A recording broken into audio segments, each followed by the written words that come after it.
actually, since the unholy threesome are here in this room, maybe, Simon, you would like to answer. Tell me about coming back. Why are you back? Because we missed each other. Did you? Yeah. What had you been doing? Drinking it off. Uh-huh. That's good. Robert, did you just call him up and say, come back, we need you? Well, I've been thinking about it for a long time, because I was going to ask Simon if he wanted to join before Phil did, to do the top, but I didn't think the time was right, because I still hadn't got back together for some serious drinking with him at that point. It took another year of various nights out, and then I just, one night, when did I ask you?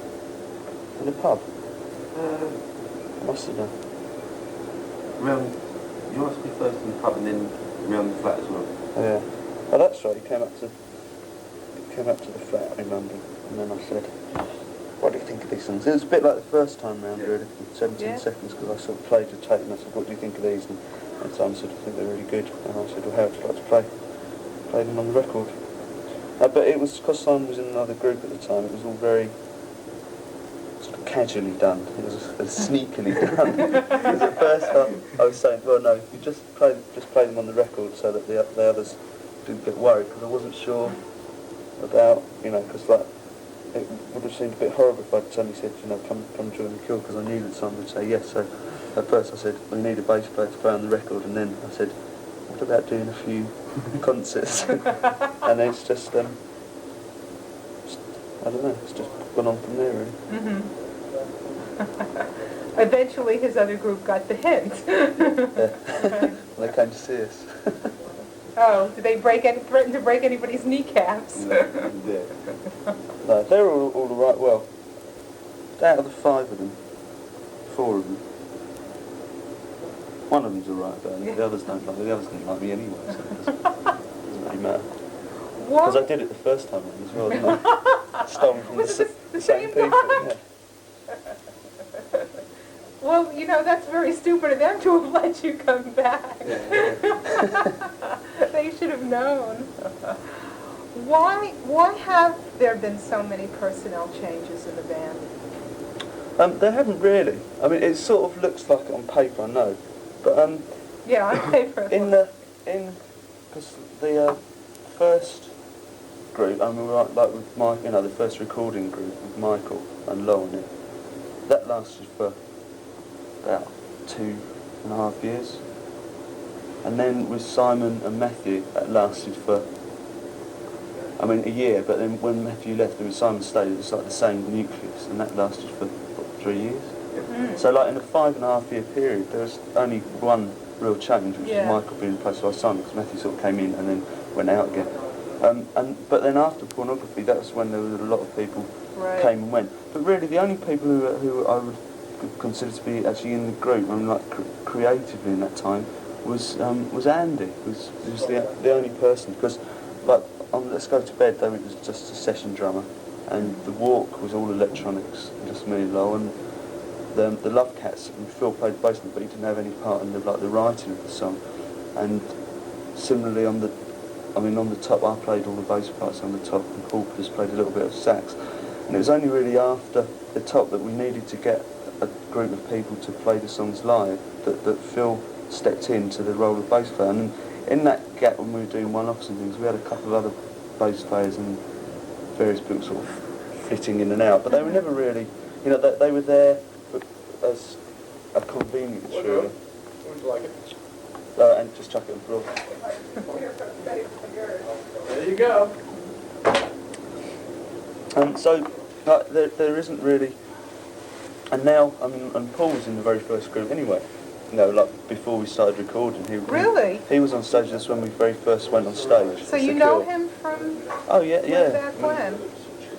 He's been living with my little sister for about 9. Pardon? He's been living with my sister for about the past 9 years, Oh, and he's been going out with her. Yes, I met Paul through, Lowell was going out with Paul's sister, and this was like in 1975, and so that's how we met Paul, and Paul used to come along and play. And Paul went on stage first time we were on stage. So he's back as well, if you like. So, I mean, the only newcomer really in the group is Boris, and he's been there for over a year now. So it's all very incestuous, isn't it? everyone knows each other really well, which is good because it means you don't have to involve yourself in dumb small talk, and everyone understands what the other person means. Yeah. It helps, and it also means that everyone's in it. I mean, if you come back to something, I mean, like you know that you know what to expect, you know what it's going to be like. So it also makes it easier for me as well, having people around me that have been there before, because I don't have to sort of like be bothered with any kind of, you know, there's always like an interior sort of politics, which in this particular lineup it isn't in evidence at all. No one really, except for Lowe's on the bottom rung. Listening to the new album, I really almost felt there were lots of things that were sort of reminiscent, not so much thematically but musically of the early stuff. So I really wasn't surprised when I started seeing, you know, the unit that had been there before. I think that was because it was recorded as a group, which is the first record that we've made for a long time that was actually recorded, you know, and thought out by the people that were going to play on the record, because we went in and we rehearsed all the songs and we did lots of demos for them. And I mean, in that sense, it was more like our early recordings. It was more like 17 Seconds. The recording of 17 Seconds was done like that. Yeah. But since then, we haven't really done anything like that. So that made a nice change as well, because everyone was involved in building the songs up. Whereas before, like over the past couple of years, I've just been saying, right, this is what it is, do this. And it was always Robert Smith, not just Robert Smith and The Cure, but Robert Smith is The Cure. I mean, that was, you may not have said it, but you sort of got that impression, you know, reading between the lines the last couple of albums and things. That's sort of inevitable because, I mean, I have become, you know, like more well known as, you know, as a person, as a face, if you like. And that, you know, whereas before the Cure was always seen, I mean, right up through Pornography and everything, was always seen as a unit. I was never really that much more in evidence than Song or Love. But since then, a lot of the attention's been focused on me. But I mean, that it had to be like that really, because otherwise there would have been no focal point. You know, because with people keep changing, everyone would get very quickly fed up with out-of-date posters, and that, which is why we never put the pictures on the record sleeve as well, because you never know if those people are going to be around. So how do you feel about being a fascist? A fascist? Are you? A despot, dictator. Simon, is he a fascist? Is he a dictator? No, that's because you're sitting right there. Was Hitler the fascist? Ah! Was Hitler a fascist? Bill thinks I'm a fascist because he can't boss me around. He's the fascist.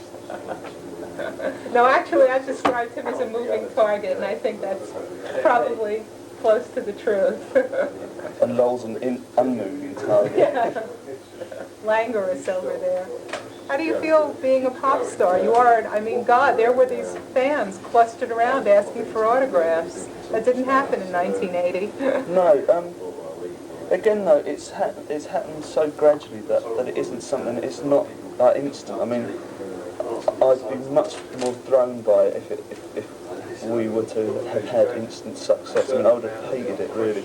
I mean, I'm really glad that I've experienced like the way that we've progressed to this point, because we've actually seen the other side of things. We've seen like more what I'd call like the real life side of being in the group, where you actually meet all the people that you're playing to, and it remains small enough for you to know exactly what you're doing. You see where you are, and so I mean, like now, I mean, I never get to see anywhere where I go. But so I'm glad that I saw it the first couple of times around when no one wanted to do interviews with us, and no one wanted us to pose for photos. And so we had a lot of time to do other things. So it was more that the group was like part of what was going on. Whereas now it's all that goes on, particularly when we're on tour. And I'm much more aware now of being someone who people look at. But it doesn't really register as much as it seems to on other people. Everyone seems to think that I mean, I'm not really that aware of it. That's what I'm trying to say. It doesn't register at all. I always think of myself in the third person whenever it happens. I was sort of like thinking, or like yesterday coming out of Tower Records, and there's people like screaming and trying to grab hold of you, and I think it's happening to someone else. And so that's how I cope with it. Because I've always felt, correct me if I'm wrong, that just you as a person would not particularly be at ease with the idea of being, quote, famous, whatever, one means by that. I mean, you can have a politician who's famous or a movie star who's famous, but it's still that sort of, that inability to have a life when you want to. Yeah, but it's something that, I mean, I suppose that it's a decision that you made. It was obvious that we were going to be more successful when we did things like the Love Cats. I mean, so I knew what was, what was about to happen, if you like. I think some of it was really born out of a frustration with what we were doing wasn't getting heard enough. So we had to do something that would make us more obvious and expose us more, so that then people would be drawn in, and then you've got, then we've captured people then. And to do that, you have to do more. You have to deal with the media more, and therefore I had to become something which I'm not really. I mean, I do really think of myself. I mean, I've definitely got a split personality. I'm very different depending on my situation. So I'm not that different really, but I'm more garrulous when I need to be. I'm much more obvious now. I used to be not really shy, but much quieter, whereas now I'm not so much. Because I found it's the only way to cope really, is to shout back at people. What would a typical day be like for you when you're not working? Like when you don't have to be involved with any sort of business type of things? Those days are very few, unfortunately. I mean, most of the time is spent dealing with some aspect of what's going on to do with the Cure or me in various parts of the world, like anything from press to artwork to just sorting everything out, because I want to retain complete control over what we do. It means that I have to spend a lot of time doing it. I could relinquish it, but then I'd probably go unhappy with the finished result, and therefore it actually made my time, I'd just spend my time off fretting. So I mean, a lot of the time I do spend involving myself in things that are to do with the group. When I don't, I just do nothing really. I just read or go shopping or go out for a walk. Just normal things. Normal things. Yeah. Things that everybody takes for granted until you don't have time to do them. I dress up in pretty lingerie. Oh, we'll have that. That'll have to be our photo then. And you crimp your hair, or you don't crimp your hair. I never crimp my hair when I'm not doing this. It would actually probably destroy it. Yeah, it will fall out.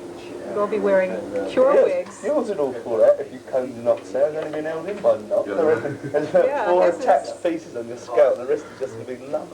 That's amazing. That's truly amazing. Your hair, Simon. He hasn't combed it since because when he left the group, he said, "Right, I'm not combing my hair ever again," and he hasn't. He was just waiting. He knew that it would work right when he reviewed it. Right. It's always been a popular notion that, judging from the lyrics in the songs, that you enjoy being miserable. I mean, this has been one of the most sort of widely touted notions in the press. Yeah, I don't really. I mean, I certainly don't see it in the way that I would perceive. It's frightening, isn't it? Someone like Morrissey is like, a professional bastard, really. Or a professional moaner, anyway. Yeah. Because, I mean,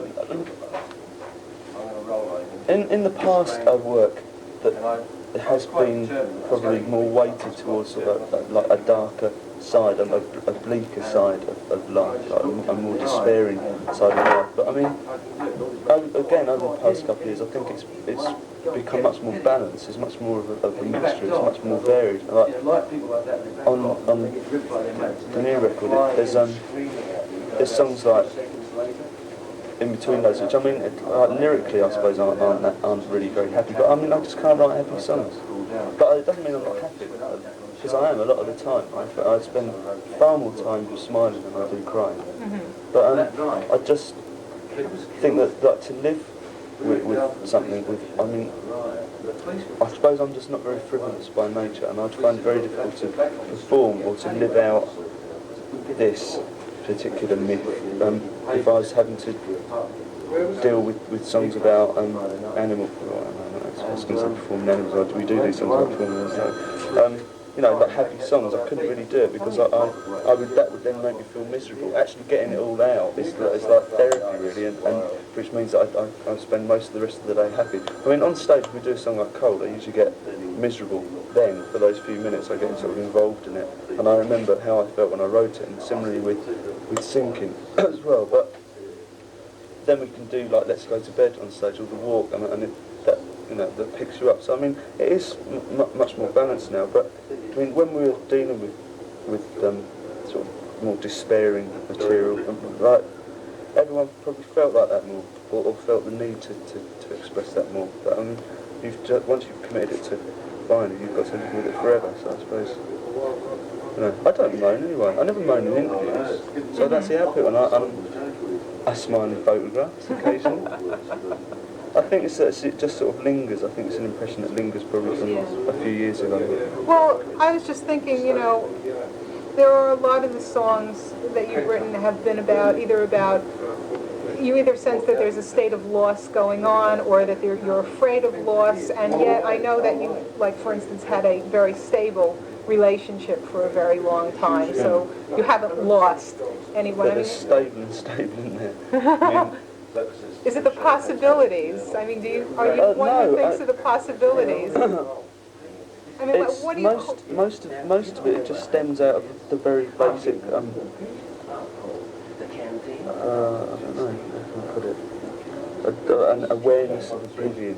Because I don't have any faith, and I don't have any notion of an afterlife,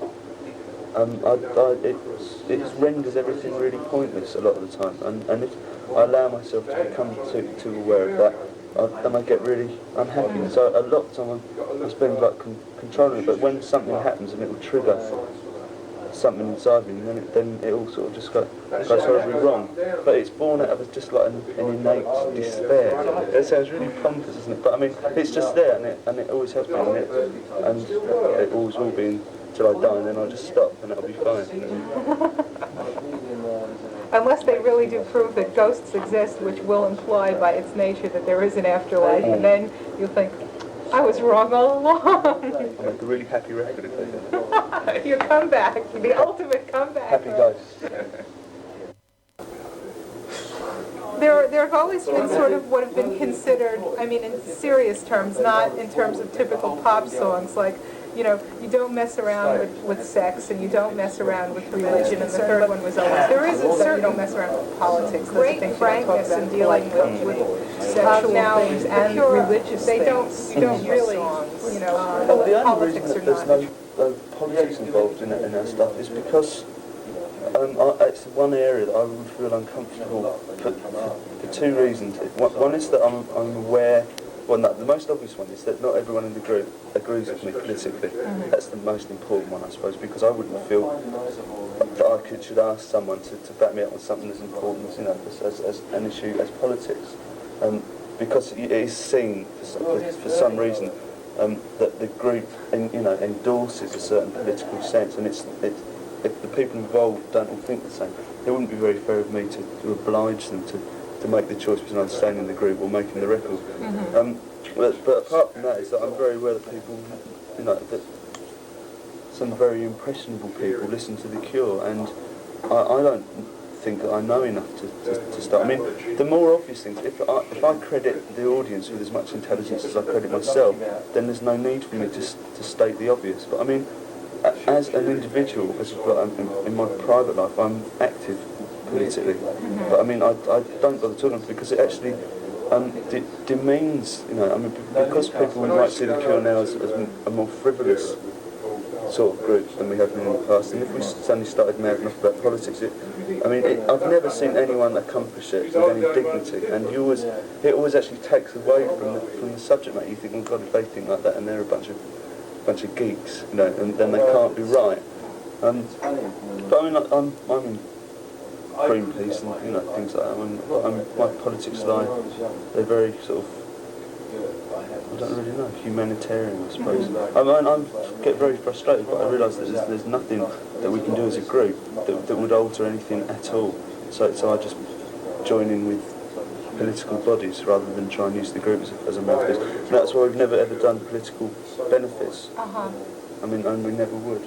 But would you agree that a great many of your songs do deal with either sexual matters as opposed to romantic matters, and with religion, not necessarily organized religion, but maybe questions of faith and or lack of it? Yeah. I wouldn't say a lot of our songs deal with sex, but a good few of them do. Yeah. I'm obsessed. Pardon? I'm obsessed. You are. I'm intrigued. I was going to say, intrigued is a much better word because it's weird. It dominates so many people's lives and relationships. And it's like such a taboo sort of thing. The idea of monogamy. I don't know. I shouldn't say too much about it. you could have some more problems. You don't need any more problems. But when you write a lot of the songs that deal with those matters, they aren't obvious. I don't know that the whole audience would pick up on it. They might think they're just catchy little songs or whatever. Yeah, it's the other funny thing about songs is that a lot of them are about people. There's a lot of secrets in my life, hundreds of them, and there's a lot of people that the songs are actually about and they don't know, and it's really bizarre that it's like I've only ever met two people that realised that a Cure song's about them in the whole time we've been doing it, and there must be at least 20 people, and I meet them, from time to time, but no, I never realised. I suppose because I portray them in a very vicious way and they don't see themselves. Nobody ever wants to look at themselves that way. No. That was when that infamous Truman Capote book that was never finished, what was it called, Answered Prayers? It was this thing where he was sort of writing in veiled terms about these numerous members of society, and everyone was sort of bitching about, well, it's about that one. Yeah. No, it's about that one, and nobody wanted to admit it was about them. Jackie Connor's is the new Truman Capote. Well, the people who knew that the songs were about them, your songs, were they pissed off or what? Or were they flattered? One was flattered and one was angry.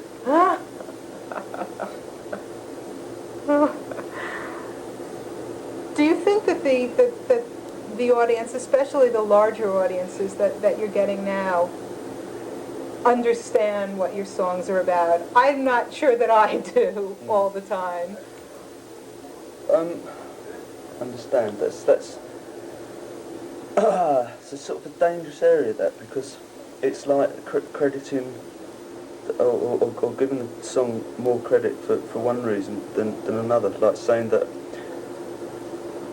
for example, Figurehead is a better song than the Love Cats because it has more emotional content in it.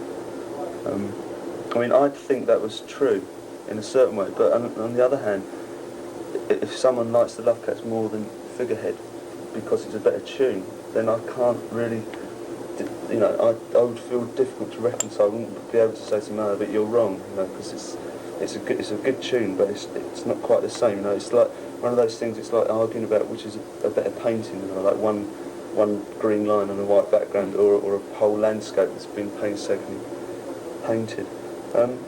So I don't know. The audience now, because of our longevity and because of the varying styles that we've been involved in, the audience is mixed.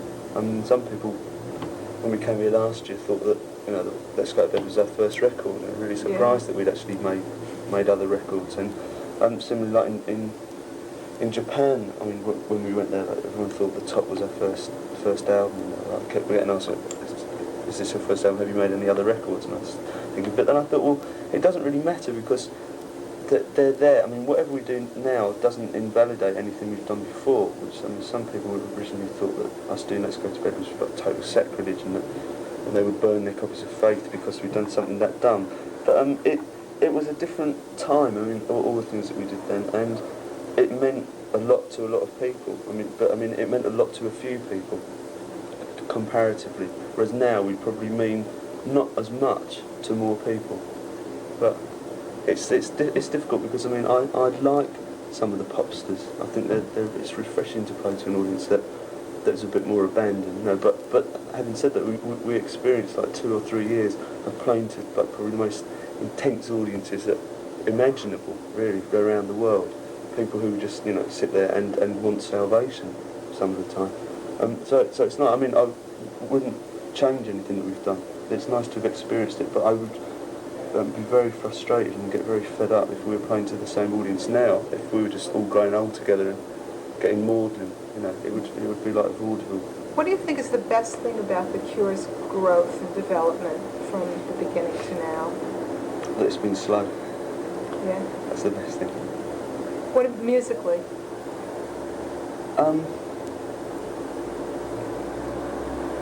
I don't ever see it as developing in a linear way, like chronologically. It's because like the new record could quite easily be interchangeable with Three Imaginary Boys in a funny way. Yeah. So I mean, in some sense, it hasn't changed at all. And the attitude to it really hasn't changed.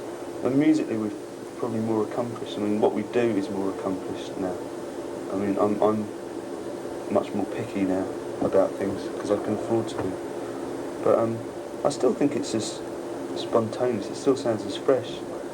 No, which is good that I could say that about like however many albums we've made, like 6 or 7, I don't know. That it still sounds like the first one. It's just really good because most people when they get to the third album, they sound freaking, you know, bored. When you think of your earlier material, I know a lot of people are very unhappy when they've made a 7th or 8th album or whatever, and they go, oh, well, the first 3 were just... No, I never really liked the first one, ever. For various reasons. Production was the main reason. No, some of the songs were a bit light, I thought. They were good ideas, but they weren't... I mean, it was supposed to be minimal, but some of the words to some of the songs are laughable, like Objects and things like that. But I mean, at the time it was different. It worked. It had impact. But I mean, I think all the other ones are brilliant, with the exception of 1 or 2 songs on various records. I think. I mean, Pornography's still it's my favourite. It sounded before like a lot of the students were, immediately going to sort of go running home and put on their copies and see what you meant. If I may interject, I'd say that the most apparent thing about the first 7th or 8th album is the change in Robert's voice, because if you listen to the first album, He sounds about 10. He sounds about 10. Yeah, my voice is much better now. There's always inherent foibles in the first albums. If first albums are not flawed, they're never going to be better. Your voice has gotten much stronger. I mean... I'm much more I'm just able to sing better. I mean, I feel... I used to just sing like I talked, and I couldn't do anything else, whereas now I can change it, but not very much so, but... No, but I mean, you keep a lot of power in it without showing any kind of strain. It sounds better now. I would guess, and I could be wrong, but certainly from looking at the MTV playlists in Billboard, because I don't live in an MTV area. I live in one of the parts of... No, 4/5 of New York is not cable access. We do not have cable access. It's thoughtful. Where anybody who's not in Manhattan is discriminated against if you live in New York City. But there was airplay on MTV, on the videos on this, and I think probably more so than on the last bit. I don't know how much video has had to do with The Cure finally making some sort of, dare we say, mainstream breakthrough in this country. And how do you... I think it's obviously had a lot of impact really.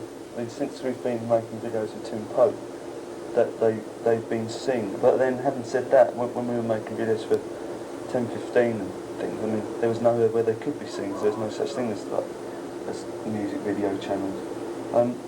But again, I mean, I don't actually. I mean, I could never watch MTV. I've watched it once in my whole time, but all the times I've been to America, I've watched it once for about 2 hours. And drove me around the bend, it's a cat. But I mean, it's there, so I mean, you might as well use it, as everyone else does. So I mean, I'd rather see our videos on there than fucking Billy Joel or Barry Manilow or something. So, I mean, that's why we make them. It's just like, you know, it's the same as making good records as opposed to bad records. But if they get heard, people might realise that they are good.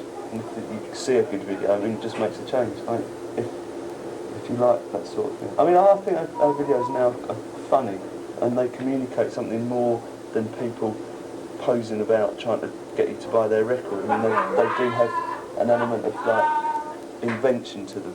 Because like Tim Pope is really clever to communicate something more than a group just like saying, you know, here we are and this is what we do. I mean, that's what's so boring about MTV is that it's just like just a rerun of the same tired old, you know, video effects with just like with slightly different faces and people just singing the same song. It must have taken some doing to find a director who sort of was compatible with your own particular aesthetic vision. He was completely the opposite to and like at the time we'd been making videos and I wanted us to make like art videos, and what was happening was we were getting like second-rate people doing our videos who were compromised probably to a degree by me through what I wanted. I didn't want us to be seen to be, you know, pop, and so I wanted something that had a bit more substance. But I remember that show at the Hammersmith Odeon that opened up with that film. Yeah, Carnage Rises. Yeah. But the thing was that they were like halfway. They weren't one thing or the other. They were like bad pop directors making video with a group that was unwilling to perform. You know, I mean, we just used to stand there and hate it. Whereas with Tim Pope, he came along and like, because I had a conversation with Lawrence and I said that I wanted us to when we didn't record Let's Go to Bed and we were going to do the video, I wanted something that would make us look stupid, so that we would just totally throw people's impression of what the Cure were like and to go against everything that people thought that we were like. So we wanted someone who would bring out that element of stupidity and sort of humour that we thought was, you know, would throw people. And Tim Pope he'd made the Soft Cell video, which I thought was really good, the first one, the second one. And so we met him, and as soon as I met him, and it was obvious that we were going to get on because he's just demented. First and he was wearing the most horrible shirt imaginable, so I thought, this is our man. If he can wear that shirt, he's got to be able to make good videos. That was the only video that was actually storyboard as well, wasn't it? Yeah. All the rest of them, he leaves a lot of what happens, you know, just on the day to what everyone does. It's good though. I mean, he's good. He's the only person I've met. I haven't met many, I suppose, but he's the only person that actually enjoys what he seems to enjoy what he does. You know, he doesn't do it because he's a video director. He does it because he wants to try and do something different. I mean, he could make, you know, probably far more videos with lots more money as he builds up his reputation. But I think he'll probably stop rather than do that. Could you foresee putting out a long-form video along with an album? I mean, where the two of them would be done together? I want to do a video with Pat that with other people probably that would be like a set of visuals, and the music was written with, you know, or for, in conjunction with what you were seeing, so that it wasn't a promotional tool for anything. It was there as, you know, as entertainment in its own right, like Koyaanisqatsi or something like along those lines. But to do it with different artists, so there wasn't just us like a compilation of interesting directors coupled with people who make interesting music, and that would be nice to do.